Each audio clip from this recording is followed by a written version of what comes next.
Opa, podemos entrar? Bem-vindo ao O de Casa, o podcast que fala das delícias e angústias de ser brasileiro vivendo fora do Brasil. E nessa temporada nós estamos conversando com pessoas que trocaram o vai dar certo pelo já tá dando. Então chega mais, puxa a cadeira, pega o pão de queijo, que o O de Casa tá começando. E sobre a comida, hein? Me fala aí, você estava falando que faz vídeos, né? Eu já vi seus vídeos falando sobre comida. Me conta aí o que você mais gostou até agora de comida do Brasil. Eu acho que a comida da Bahia foi muito saborosa, sabe?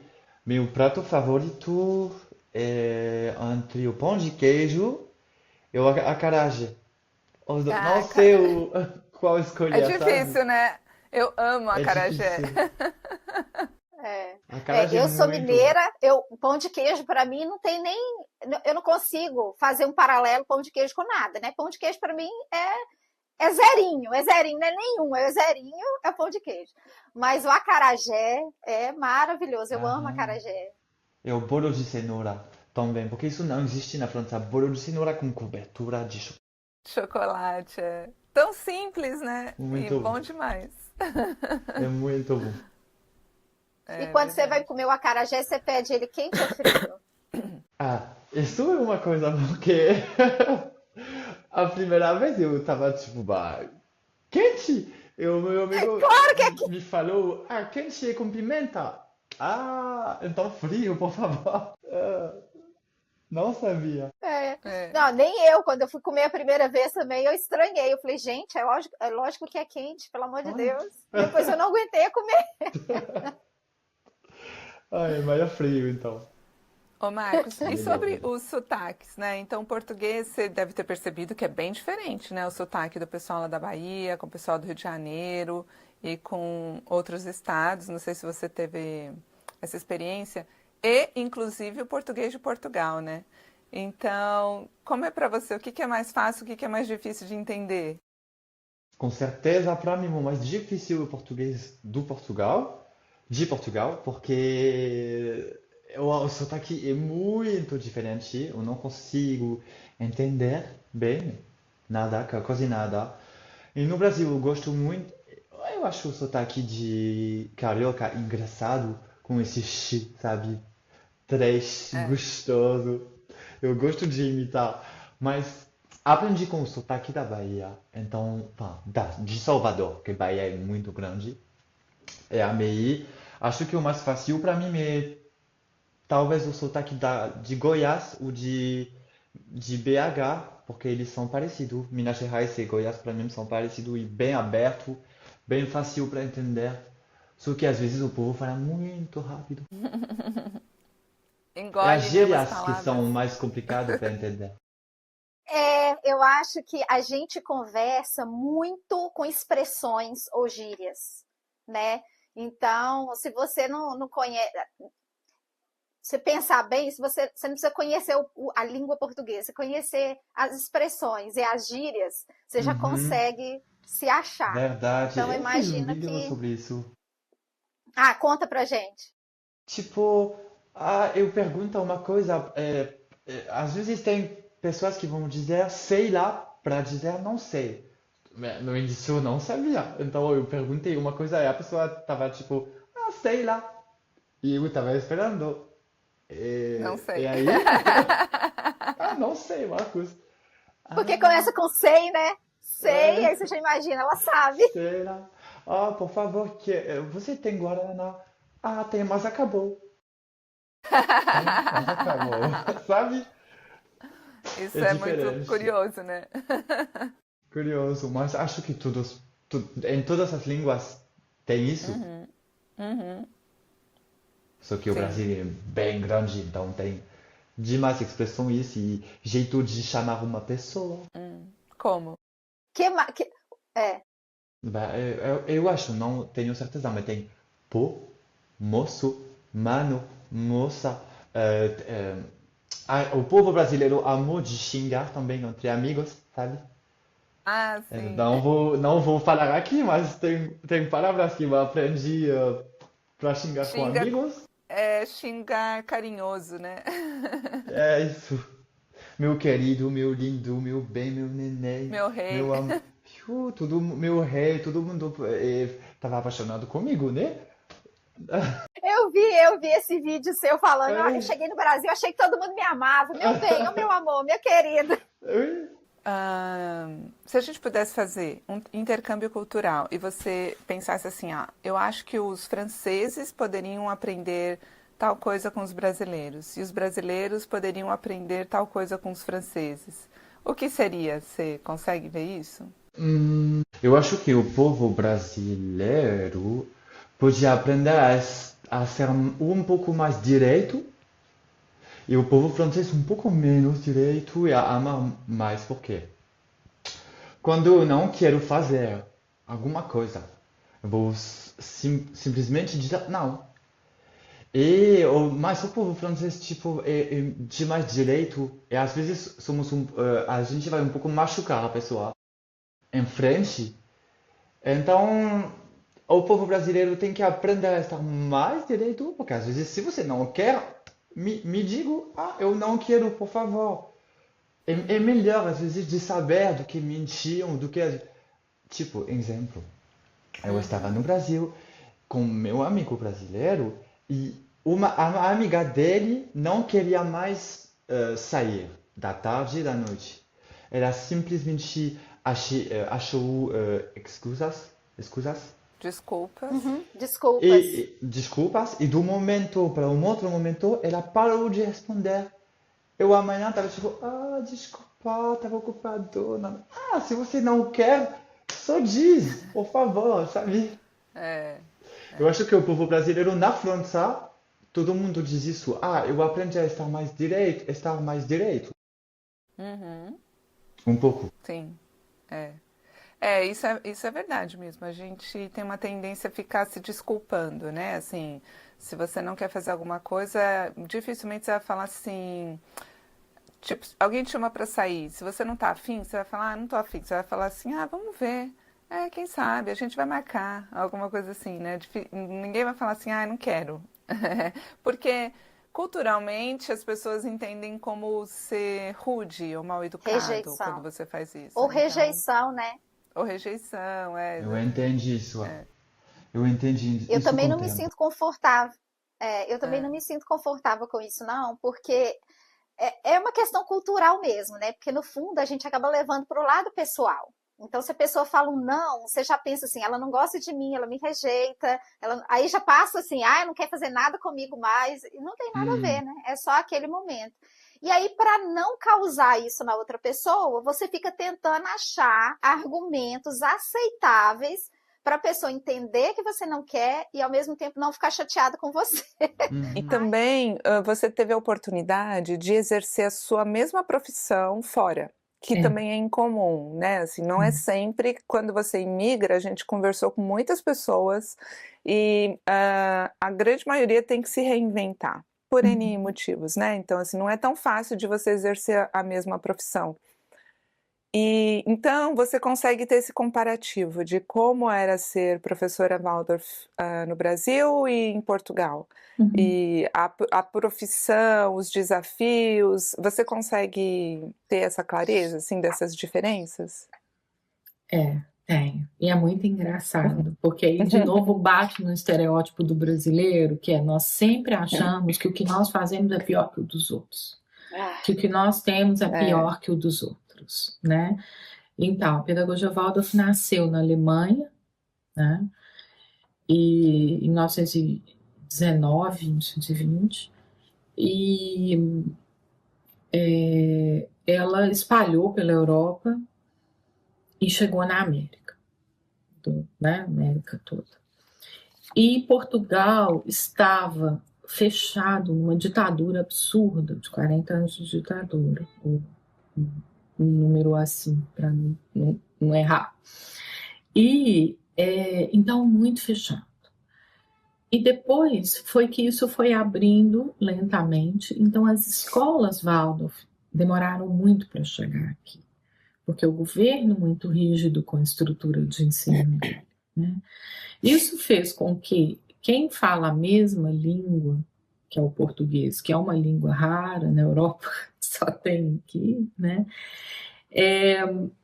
É o Brasil que está muito na frente em pedagogia Waldorf, né? Então, as nossas, em termos de escola, estrutura de escola, quantidade de escolas, quantidade de formações, né?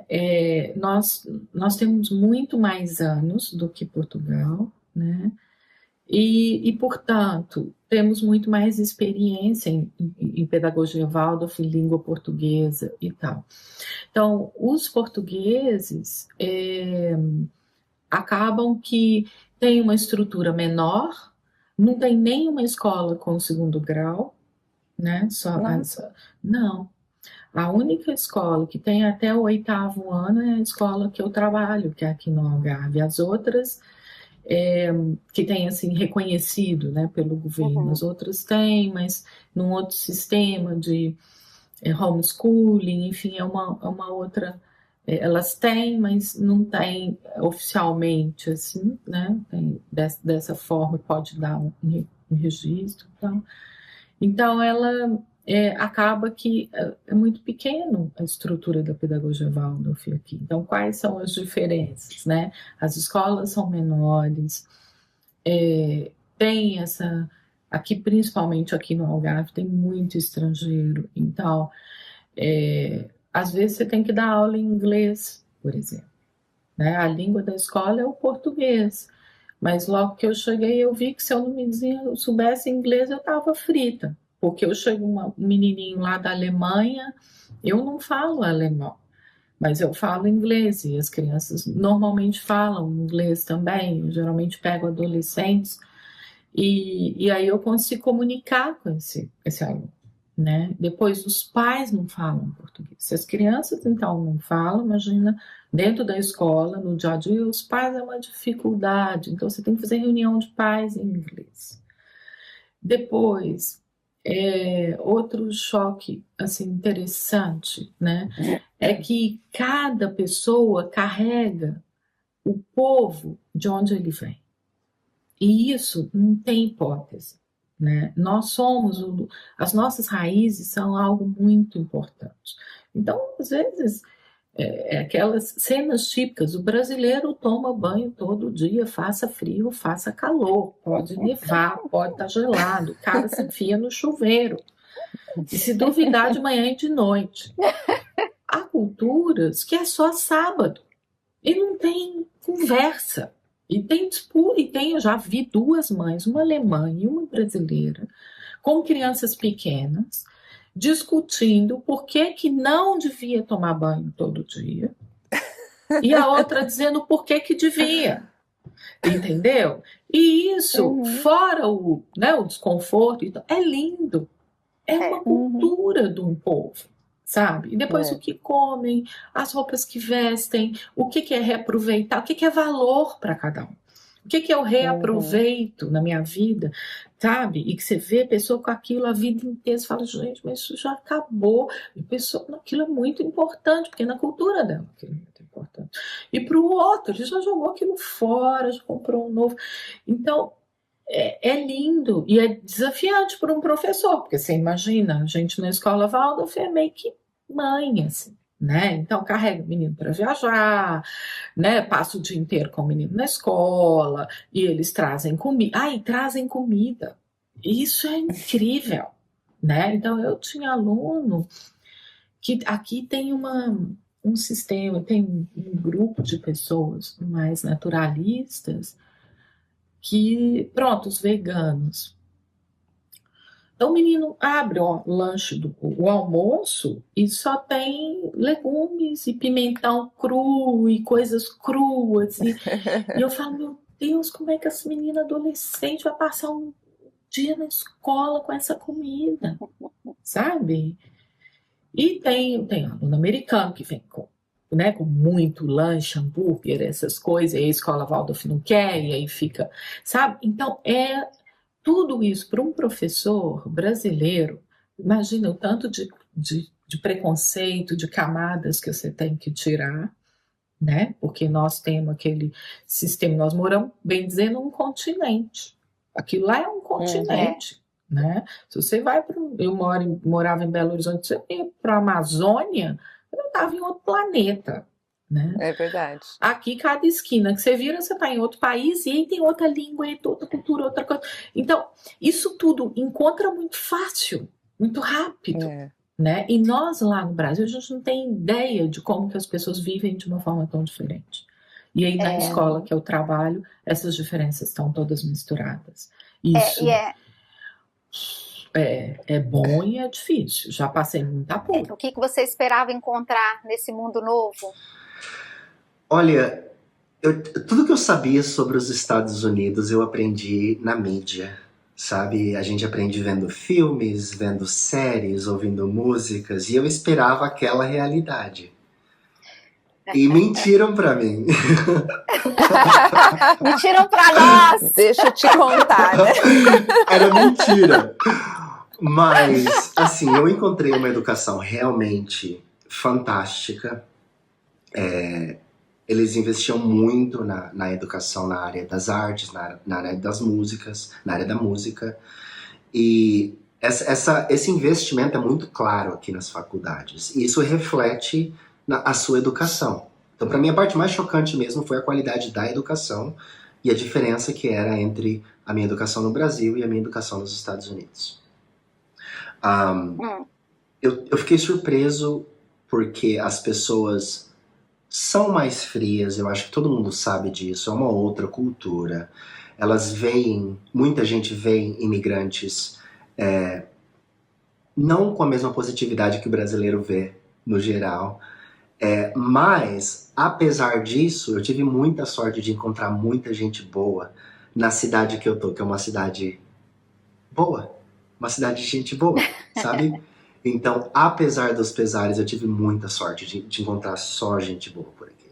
É interessante você falar isso daí, porque claramente, a gente realmente consegue enxergar isso claramente, como a arte na escola aqui é muito mais bem vista do que no Brasil, Sim. Né? Meu filho, ele também, assim como os filhos da Fê, sempre estão imersos na arte, né? E ele toca instrumentos, e hoje ele participa da banda da escola, e aí eu fico pensando, lá no Brasil, muito diferente, né? Aqui você entre aspas, quando você se aplica para participar da banda ou do coral da escola, aquilo é levado a sério. Não é só uma bandinha, não é só uma aulinha de teatro, Exato. Né? Então, assim, isso é uma coisa que é muito legal mesmo, muito legal. Eu também percebo isso demais. E você comentou aí sobre a questão do povo ser mais distante, né, ser mais frio. Hoje eu estava numa reunião e eu já conhecia a pessoa, e é tão engraçado que aí você entra querendo abraçar, né, dar 3 beijinhos, e a pessoa, oi, tudo bem? Super... Assim, né? Oi!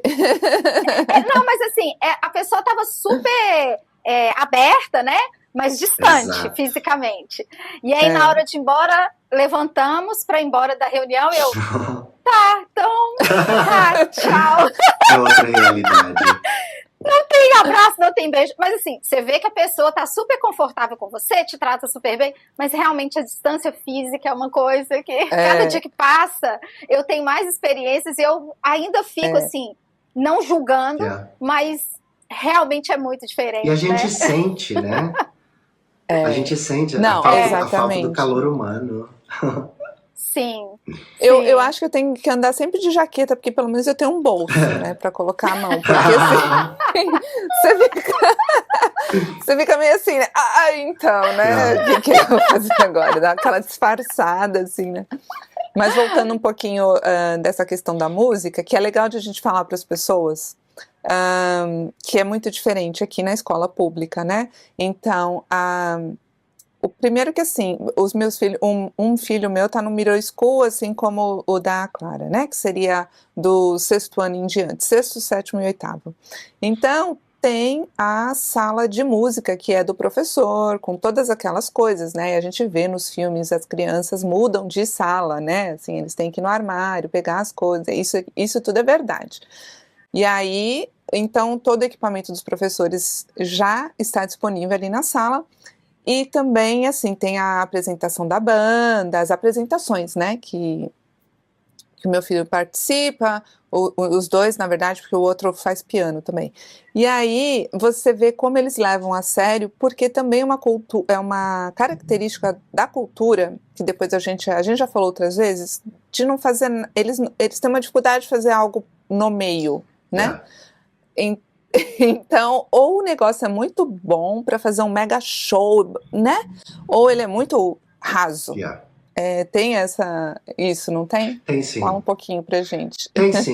Eu acho que como uma cultura, eles entendem o poder da arte e da música. Não só para, eu posso tocar um instrumento, mas com o poder de se auto-entender, de poder processar os seus sentimentos, de se descobrir. Eles entendem o poder que a arte, a música, a criatividade tem em fazer isso. Então, por isso, eles já começam a investir na música lá no primário, entendeu? Então, por exemplo, nos vídeos que eu tô gravando, tem gente que não acredita que são crianças de verdade, porque como pode uma criança da primeira série cantar tão bem? É como um músculo, se você exercitar, você fica mais forte. Se você aprender a cantar no primário, você vai crescer um ser humano que consegue se expressar com música, que consegue cantar. Então, como começa desde ali no comecinho da vida humana, a gente vai crescendo em complexidade, né? Então, quando você chega na idade dos seus filhos, por exemplo, você já consegue colocar um musical inteiro, entendeu? Então, é tudo grande, é tudo glamuroso, mas eles começam lá no comecinho, plantando a semente. Toda vez, uma ou 2 horas por semana, você tem música, então você vai aprender, entendeu? Por isso que eles são tão bons na música. Investimento. É verdade, faz todo sentido.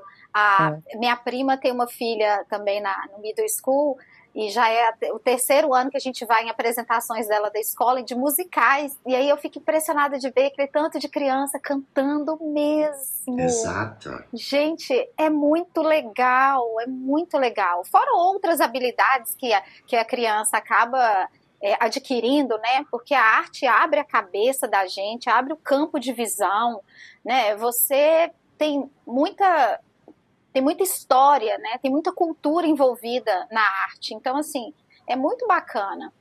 Não, mas eu concordo. A arte em si, eu chamo a música de uma língua. É uma língua para mim. Porque eu me comunico em português, me comunico em inglês, e ainda assim eu não consigo dizer tudo o que eu quero dizer. E a única forma que eu encontro de falar o que eu quero falar da maneira que faz sentido no meu cérebro é através da música. Entendeu? Sim. Então, se você tem um outlet, alguma coisa que você consiga se expressar, fantástico. Você já ouviu esse ditado? Quem ama o feio, bonito lhe parece? Na Itália temos ditado muito parecido. Um ditado parecido seria: ogni scarafone è bella mamma sua. Explica pra gente. Em português seria? Em português seria que cada barata parece linda para sua mãe. Ah, que legal! Sim! É exatamente isso. Nossa, e é bem mais literal que o nosso, né?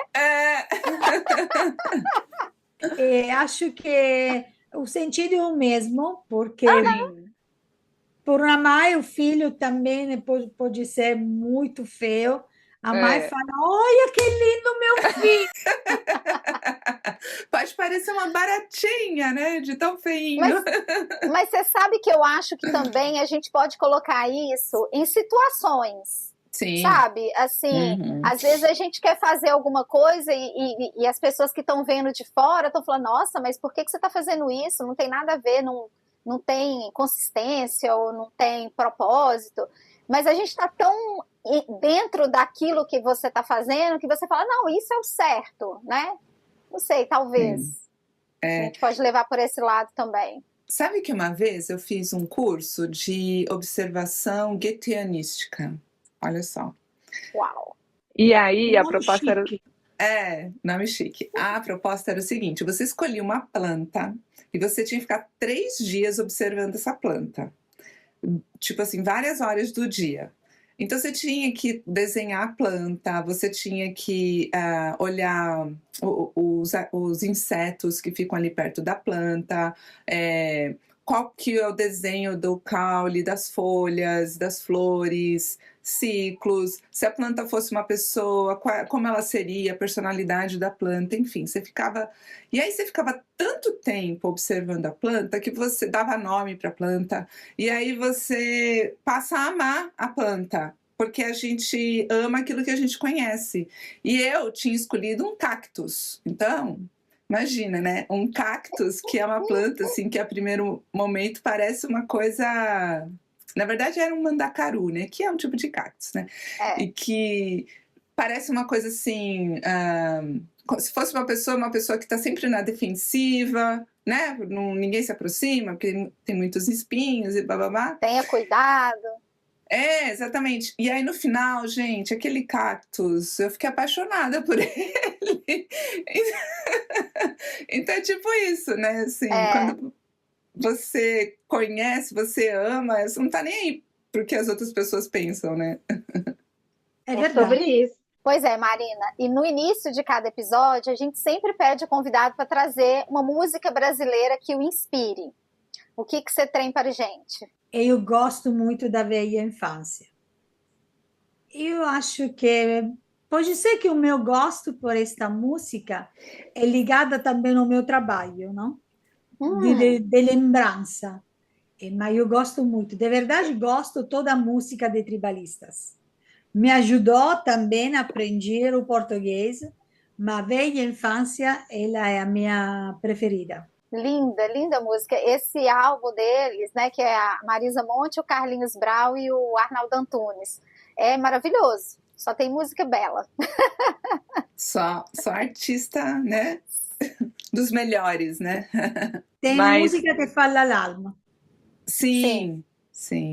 Mas já entrando nesse assunto do aprender português, conta pra gente como que começou, né, esse trabalho de busca genealógica, do trabalho com os brasileiros, aprender português, como que isso se deu início? Ok, eu faço pesquisa genealógica há 20 anos, mas era uma pesquisa para a minha família, porque eu também sou imigrante, porque também eu estou na Itália, eu nasci em Palermo, é uma cidade maravilhosa.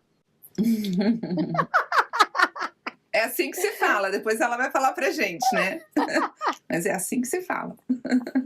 Comida boa, mar lindo, cultura. Você, aquilo que gosta, com segurança, posso dizer que você encontra em Palermo. A gente, para trabalho, deixou a cidade de Palermo, eu moro em Trento, são 1.500 quilômetros, são muito. E aí começou o meu desejo de conhecer a minha família mais do que o que eu conhecia. Comecei a fazer pesquisa. Fez um árvore maravilhoso, e 9 anos atrás, a gente foi em Palermo porque faleceu minha mãe. Que no dia estava na brasileira, que falava muito, de verdade, falava muito. Também estavam mortos na casa, ela falava. E contava que o brasileiro é em busca sempre do antepassado italiano e que isso é muito difícil. Eu olhei para ela, esperando que não falasse mais, e falei, não é assim. Fazer pesquisa é muito fácil. Ela achou, pode ser que ele ouviu minha voz um pouco assim, e parou de falar. Isso foi o 15 de janeiro. No mês de março, me ligou ela, falou, oi, sou sou Carmela. E achei, o que é você? Eu não conheço.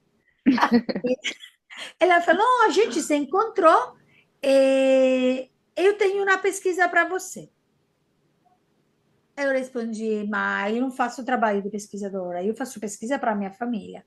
Mas você vai tentar, é um negócio, a gente paga por esse serviço. Eu disse, interessante, e se eu não encontro, não é problema, são 10 anos que a gente é em busca e não encontra o meu cliente. Eu tinha um outro trabalho, voltava do trabalho à noite e com o celular fazia pesquisa. Não tinha o computador em casa. Fazia com o celular e dopo 15 dias liguei para ele e falei: olha, eu encontrei. Nossa, que rápido. Ela ficou 10 anos procurando. Sim. E daí eu comecei a entender que podia ser um trabalho. Sim. E depois a gente foi a Disneyland Paris e vi num grupo WhatsApp, porque a gente depois começou a entrar neste mundo, era já setembro, que uma advogada falou: nossa, eu vou para deixar para este grupo todos pesquisaram uma Nesfira. Estou buscando minha tia, faço cidadania por todo mundo, não posso fazer para mim, porque ninguém busca minha tia. Não é minha tia, o nome da tia, que ela tinha ligado, agora é uma coisa um pouco. O meu português fez barulho na cabeça. Ok. Não se Ela preocupe. tinha Estamos cidadania. entendendo. Ok. Ela tinha cidadania, mas sua tia não podia fazer a cidadania da sua tia, porque ela tinha cidadania para naturalização, porque é casada com um italiano. Mas sua família, com sua tia que ela queria, era muito querida, não podia pedir a cidadania. E fez uma proposta com muito dinheiro. Eu achei que ela não fez uma proposta assim bom de dinheiro porque achava que ninguém encontrava. Eu estava em Paris, na fila para o jogo do Disneyland, buscava no celular. Que meu filho fazia: mãe, está em fila que eu busco aqui. Depois de 3 dias, eu busquei a sua antepassada. É aí que eu entendi que eu tinha um talento e podia fazer isso. Mas tinha uma necessidade grande. Era difícil falar com o cliente, traduzindo aquilo que eu escrevia, que ele me escrevia, eu tinha que traduzir, que ele queria para mim de falar, e falava: não, eu não falo com o cliente, porque não sabia falar, e entendi que era necessário aprender português. Na Itália, outro brasileiro, ninguém fala português. Na Itália se estuda alemão, espanhol, francês, mas não se estuda português. Português. Olha. E aí comecei a estudar desde aula com o professor, pedi, e depois vi muito Netflix em português. Quando eu quero fazer uma brincadeira com amigos que falo disso, falo: o primo filme, a prima película que eu vi em português, agora eu não sei o que falava aquela película, porque não entendi nada. Agora para mim é normal. Eu sinto que é tipo uma corrida de obstáculos, né? Você passa um, continua, aí vem outro. Aí você passa outro, aí vai, né? E o que você poderia citar, assim, do que você achou mais difícil? O momento que você achou difícil mediante esse choque aí, cultural? Eu acho que você mudar para um idioma, para um país que o idioma nativo não é um idioma que você não tem a mínima ideia, é um desafio. Mas eu vim para cá pensando assim: eu falo inglês e todo mundo fala inglês lá e vai ser tranquilo. E o pessoal que fala inglês, realmente. Eu lembro que até antes de vir eu perguntei para um amigo meu que já morava aqui. Aí ele falou assim: não, todo mundo fala inglês lá, fica tranquilo. Eu falei assim: todo mundo? Ele falou: todo mundo. Se eu for no mercado lá pedir para cortar uma mussarela para mim, o cara vai entender inglês? Entende inglês. Entende mesmo, mas não é o idioma nativo. E quando eles estão no tempo livre deles, de aproveitar e fazer amigos e tal, eles vão falar o idioma deles, ninguém vai falar inglês. Se tiver uma pessoa estrangeira, vai falar. Mas o idioma que a pessoa se sente confortável em falar, assim como nós nos sentimos confortáveis em falar português, é o sueco. Então, isso aí eu acho que foi uma das coisas mais difíceis depois de alguns meses. de você saber se situar, porque as coisas, tanto os cartazes, as coisas estão tudo escrito em sueco também, né? Transporte, aeroporto, essas coisas que tem bastante gente de fora, tudo tem em inglês também. Então, isso aí acho que foi um das primeiras coisas. E depois é a questão comportamental, né? Porque o Brasil o brasileiro é muito peculiar, né? Muito único. E a gente acha que é estranha, né? Algumas outras pessoas, alguns outros comportamentos e tal. Acho que todo mundo tem que ser igual a gente. Mas não é, por exemplo, a gente chega no escritório no Brasil e em muitos lugares, não sei se todos, né, mas nos lugares que eu trabalhei as pessoas se cumprimentam, né, vai lá, dá um aperto de mão e tal. Aqui não, aqui o pessoal chega, senta e fala, às vezes fala oi, às vezes não fala. Eu não acho ruim, não. No começo eu achei estranho, mas hoje eu acho de boa. Eu chego no lugar, eu também quero ficar na minha aqui, não vou incomodar ninguém. A gente vai mudando, né, para se adaptar, né? A gente se adapta, mas tem coisas que eu entendo agora com mais clareza.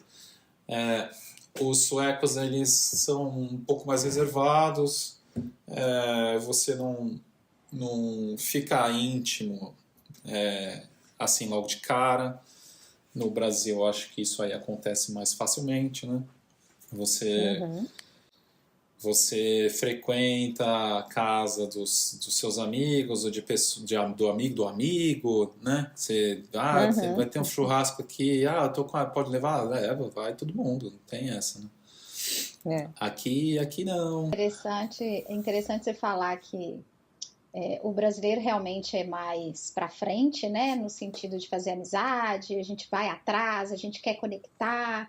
E aí você chega num lugar que você tem que diminuir um pouco, né? Tanto o ritmo de trabalho, ou de transporte, ou de que seja, você tem que diminuir um pouco a intensidade. Não é diminuir, mas tipo acalmar.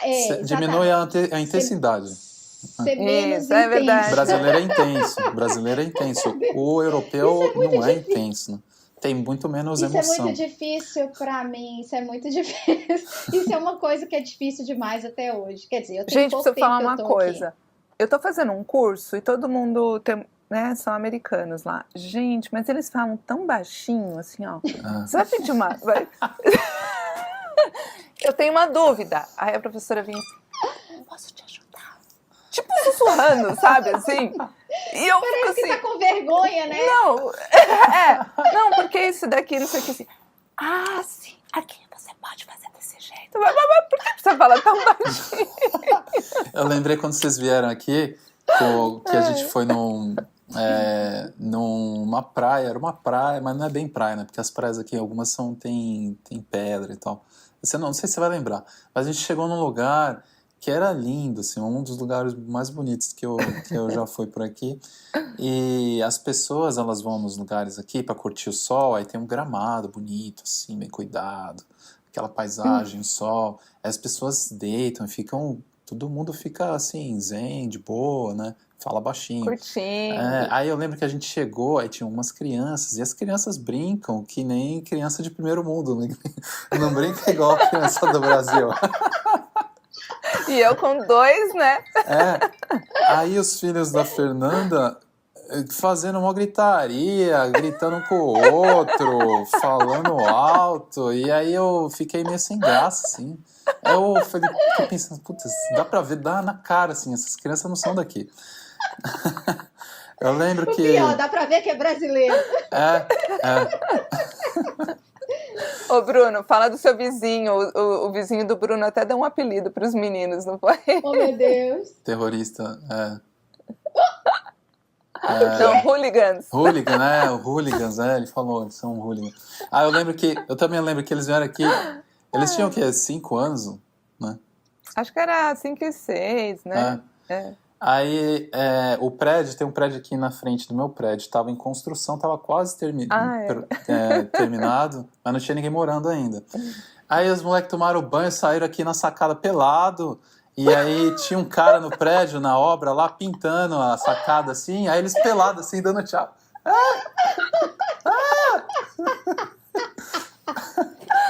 Eu tinha esquecido disso.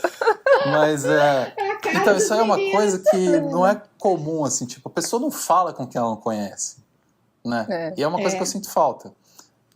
O brasileiro você fala com quem você não conhece, né? Aqui as pessoas falam quando precisa só.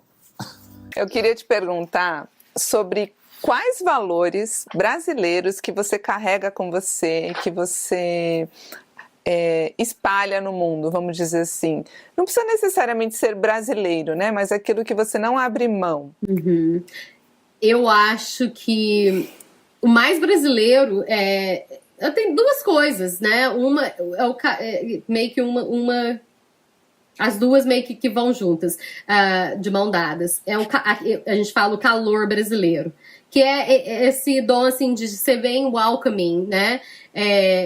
Pro resto do mundo.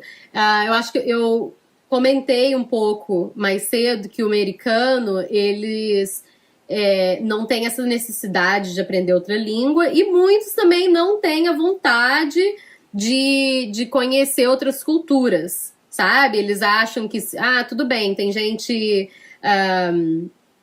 tem, vamos dizer, um mexicano aqui, que veio com a cultura mexicana, eles acham, não, eles têm que aprender o inglês e viver a nossa cultura, porque eles estão vivendo aqui agora, em vez de se abrir para aprender um pouco da cultura deles. E quando eles viajam para o México ou outro país, eles têm essa tendência, eu digo assim, eu não gosto de generalizar, né? Mas assim, de modo geral, eles estão indo para outro país, mas esperam que as pessoas falam inglês, mesmo que não seja a língua, né, daquela nação.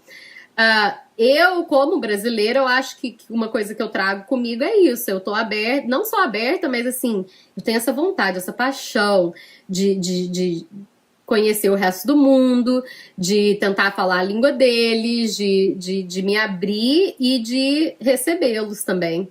Isso é muito brasileiro mesmo, né? A gente é muito acolhedor, né? Sim. Principalmente os mineiros. Eu acho que é verdade. Mas eu concordo.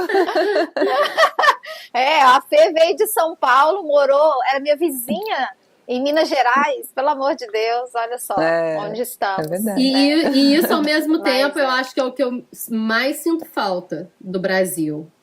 É poder ir ali na casa da vizinha, sabe? E bater na porta e falar oi, sabe? Ou então as pessoas entrando na minha casa, né? Eu adoro ir lá para casa dos meus pais, para casa dos meus parentes e ver a vizinhança, o pessoal vai passando na rua, todo mundo cumprimenta, o pessoal entra, toma um café, sai, e às vezes a gente reclama, né? Porque fala, nossa, onde que foi parar o tempo? Fulano apareceu aqui e não ia embora, mas assim, a gente também não manda embora, né? A gente não fala. E aqui não. Essa espontaneidade, né? Dá o café, dá o almoço, dá o café da tarde, dá a janta e quer que a pessoa vá embora. E vai ficando. Verdade. Mas aqui não tem isso, é o que eu mais sinto falta, eu acho. Então, eu também penso como você. Obviamente, a cidade não proporciona isso, né? Então, não é culpa da cultura nem nada. É do estilo de vida também, das rotinas, né? Que são outras. Mas, por outro lado, quando a gente está na comunidade brasileira fora do Brasil, eu posso estar enganada, mas eu também sinto um pouco de dificuldade de manter essa cultura brasileira estando com brasileiros. Eu acho isso um pouco dúbio, né? Porque se você pensar, não, o brasileiro é super aberto, sim, os brasileiros que eu conheço aqui são ótimos. Mas se você pensar numa comunidade, eu sinto uma diferença, por exemplo, quando eu vejo uma comunidade asiática, quando eu vejo uma comunidade, sei lá, dos muçulmanos, eu acho que eles são mais unidos entre si, sabe? Assim, você consegue identificar aquela comunidade e os eventos daquela comunidade. O brasileiro, talvez a expectativa seja minha, né? De pensar assim, é brasileiro, vai ser todo mundo legal, a gente vai conseguir se unir, a gente vai conseguir... Mas não é bem assim, não sei se porque cada um também tá no seu corre, né? Isso é muito difícil, fora do seu país. Mas como é que você vê a comunidade brasileira? Você participa da comunidade brasileira aqui? Eu já sei a resposta, mas para a audiência saber. Não, achei interessante você falar isso, mas o que você vê no sentido talvez não tão positivo, eu já vejo a parte positiva disso, porque ao mesmo tempo que eu adoraria ter uma área aqui, né? Tipo assim, um condado brasileiro. Ah, vamos ali, todo mundo ali naquela vizinhança é brasileiro. A gente pode tomar um cafezinho na casa do outro. Ao mesmo tempo, igual essa parte que eu falei, assim, que eu tô trazendo do Brasil, que é de experienciar, né? De querer aprender sobre as outras culturas, eu acho que muito brasileiro tá fazendo isso aqui. Então, em vez de se tornar, assim, uma comunidade bem forte, tipo, vou fazer tudo com brasileiro, todos os eventos que eu for vão ser brasileiro, tudo, sabe? A gente tá aqui, a gente quer experimentar coisas que são diferentes do Brasil. Eu, pelo menos, quando eu vinha, eu tinha um pouco dos dois. Eu queria... Quando eu fui chamada pela família de Minnesota, a primeira coisa que eu pensei foi assim, sim, porque não vai ter brasileiro nenhum lá. Nunca tinha ouvido falar de Minnesota. Eu falei, não vai ter brasileiro, bom, porque senão eu vou ter a tendência de ir me bandear com os brasileiros, não vou aprender o inglês. Mas lógico que eu cheguei aqui, eu vi que não, eu estava errada. Tem brasileiro, sim. As minhas melhores amigas naquele primeiro ano, as pessoas que eu passei mais tempo eram brasileiras, mas a gente fazia muita coisa com americano. E a gente ia nos eventos americanos. Mas assim que a gente via, nossa, carnaval brasileiro, bora! Então, assim, era engraçado, porque às vezes a gente reclamava que não tinha muita coisa brasileira pra fazer, mas se tivesse muito, a gente, não. Também não ia, né? Também não ia. Nada agrada, né? Nada agrada. Então, assim, eu gosto que a gente, como brasileira, a gente vem pra outro lugar e a gente abraça a cultura da onde a gente tá também, né? Mas eu acho que é importante também celebrar a cultura brasileira aqui. Então, assim, pra mim, ter a Clarissa aqui, que é prima e parte da cultura, né? E traz muito evento, muita coisa legal da cultura brasileira pra Minnesota, eu amo isso. Porque aí eu faço parte também. Uma coisa, assim, que eu achei maravilhosa foi uma peça de teatro que ela fez. A minha filha até participou, cantou uma música em português. Ai, até arrepio, lembrando. Coisa mais linda. Então, assim, eu adoro isso, sabe? Eu vejo, e é uma coisa assim, você tá ali assistindo, quando vê, você tá com lágrimas nos olhos, porque é emocionante você ver aquilo aqui, e ainda mais ver americano fazer parte, né, daqueles eventos também, aprender mais sobre o Brasil.